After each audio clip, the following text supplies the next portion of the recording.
గాయత్రి మంత్రం చేస్తే మీకు మూడవ కన్ను తెరుచుకుంటుంది, యాస్ట్రల్ విజన్ వస్తుంది, యాస్ట్రల్ ట్రావెల్ వస్తుంది. ఆమె అపారమైనటువంటి దివ్య వస్తువులను సృష్టించి ఇచ్చే అక్షయ పాత్రలను ఇస్తుంది.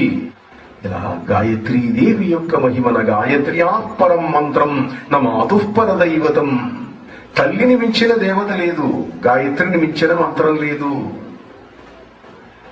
ఈ మాట విన్నాడు, గాయత్రిని మించిన మంత్రం లేదుట భారతదేశంలో అని. భారతదేశానికి వచ్చినటువంటి 20వ శతాబ్ద ప్రథమార్థంలో వచ్చినటువంటి లెడ్బీటర్ అనేటువంటి వ్యక్తి, థియోసాఫికల్ సొసైటీలో కల్నల్ ఆల్కాట్, మేడం లావెట్స్కీ పేర్లు మీరు వినుండొచ్చు. అందులో లెడ్బీటర్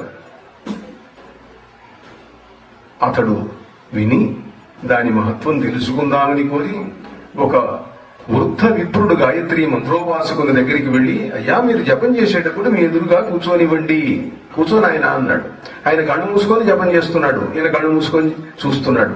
ఇతడికి తన మార్గంలో సాధన చేసే శక్తి ఉన్నది, ధ్యాన సిద్ధుడు అతడు, కొంత యాస్ట్రల్ విజన్ డెవలప్ అయినటువంటి వాడు. అతడికి కనిపిస్తున్న దృశ్యం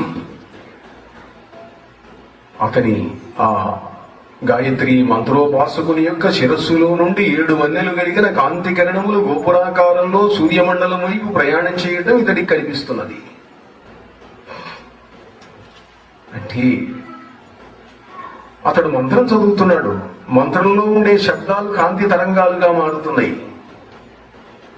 ఏదో కొంత సూచనగా చెప్పాను, మంత్ర శబ్దముల యొక్క వర్ణముల గురించి చెబుతూ చెప్పాను, ఏ శబ్దం ఏ రంగులో ఉంటుంది అని చెప్పి. కనుక గాయత్రి మంత్రం చేస్తే ఆ శబ్ద తరంగాలు అదృశ్యమైన విద్యుత్ తరంగాలుగా, కాంతి తరంగాలుగా మారి సూర్యమండలం వైపు ప్రయాణం చేస్తూ ఉంటాయి. నేను కొద్ది కాలం కింద ఈ సునామీలు గందరగోళాలు వచ్చిన తర్వాత శాంతి కోసం ఏదైనా చేస్తే బాగుంటుందని అక్కడి పీఠములలో ఉండేవాళ్ళు కొంతమంది అనుకున్నారు. ప్రకృతి ప్రమాదం వచ్చింది, ఇప్పుడు ఏమొస్తుందో మళ్ళీ చూద్దాం, మళ్ళీ ఇబ్బందులు లేకుండా ఏదన్నా చేద్దాము, ఏమైనా యజ్ఞాలు చేద్దాము అని గాయత్రి పీఠం అని ఒకటి ఉన్నది శ్రీలంకలో. ఆ గాయత్రి పీఠం అధిపతి స్వామి మురుగేష్, ఆయన మీరు వచ్చి గాయత్రి యజ్ఞం చేయండి అన్నాడు. మా పరివారంతో వెళ్ళాం గాయత్రి యజ్ఞం చేయటానికి. సీతాదేవిని ఉంచిన అశోకవనానికి పక్కనే ఇంద్రజిత్తు నికుంభిలా హోమం చేసిన చోట దగ్గరలోని ఈ ఆశ్రమం ఉన్నది, గాయత్రి పీఠం ఉన్నది. గాయత్రి యజ్ఞం జరగబోతుంటే అందులో ఒక అనుకోని విచిత్రం జరిగింది. ఆ పీఠానికి మేనేజర్ ఒకతను ఉన్నాడు, గుణశేఖర్ అన్నని. అతడు 6 రోజుల నుంచి జ్వరంతో బాధపడుతున్నాడు. ఊళ్ళంతా నిప్పులు తగ్గలేదు. స్వామివారి శిష్యుల్లో ఒకతను ఉన్నాడు, ఒక మలేషియన్ ధ్యానయోగి. అతడు ఈజ్ ఎ మిస్టిక్ మ్యాన్. అతడు ఏమంటే ధ్యానం చేసి ఓ బాధను పోగొడతాడు, ఓ 15 రోజులు ధ్యానం చేస్తాడు, ఒక వ్యాధిని పోగొడతాడు, ఒక 1 వారం రోజులు ధ్యానం చేస్తే చిన్న నిప్పులు పోగొడతాడు. అతడు చాలా అద్భుతమైనటువంటి వ్యక్తి. అతడి ప్రదర్శన పెట్టించాను నేను ఒకసారి గుంటూరులో. అతడు ఈ అనుబంధం ఏర్పడిన తర్వాత అది చెప్పబోతున్నాను. చాలా మందికి ఉన్నట్టుండి ఒక్క స్పర్శతో బాధలు పోగొట్టాడు. మంచి పెర్ఫార్మెన్స్. అతడు వస్తున్నాడు, నా బాధ పోగొడతాడు అని ఈ మేనేజర్ ఎదురు చూస్తున్నాడు. బాధ పోతుంది, అతడు వస్తే వెంటనే పోగొడతాడు కనుక విమానం వెళ్ళిన 1 గంటకి అతడి విమానం వచ్చింది. Ramanujam, I'm waiting for you. నా బాధ ఇది, నా ఇబ్బంది ఇది, వెంటనే నువ్వు పోగొట్టు అన్నాడు. నేను ఇప్పుడు పోగొట్టలేను అన్నాడు. ఏమిటయ్యా, నేను వస్తూ నేను కంపెనీలో పనిచేస్తున్నాను, మా ప్రొపరైటర్కు పెరాలిటిక్ స్ట్రోక్ వచ్చింది, దాన్ని పోగొట్టడానికి నేను ప్రయత్నం చేశాను.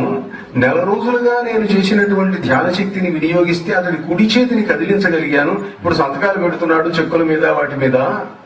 మళ్ళీ పోయి ఆయనకు చెయ్యాలా? అందువల్ల నా దగ్గర ఇప్పుడు ఏమీ లేదు, ఇప్పుడు ఏం చేయడానికి లేదు, ధ్యాన శక్తి ఖర్చు పెట్టించాను అన్నాడు.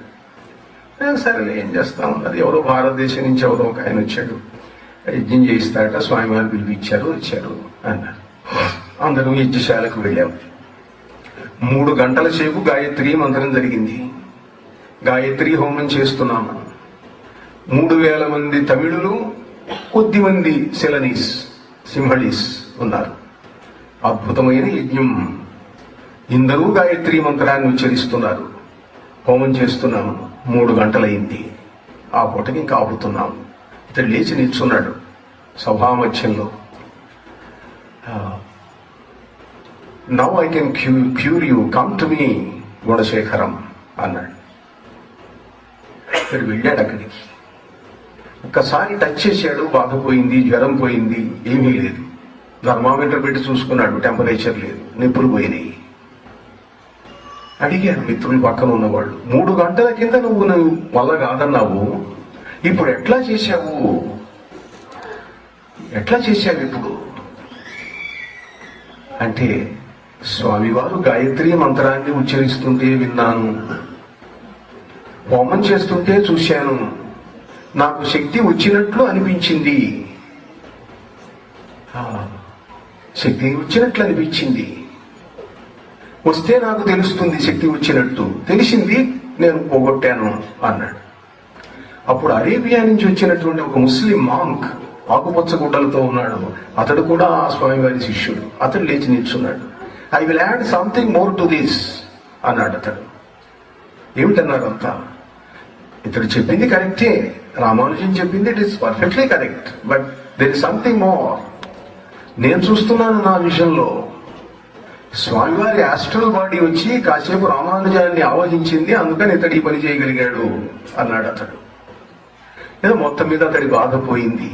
అంటే ఒక మంత్రాన్ని విన్నందువల్ల, ఆ మంత్రపూర్వకమైన ఆహుతులు వేసే సమయాన్ని చూడటం వల్ల, గాయత్రి మంత్రము యొక్క మహత్వము ఇట్టిది అని చెప్పటం కోసం మాత్రమే నేను ఈ ఉదాహరణ ఇచ్చాను.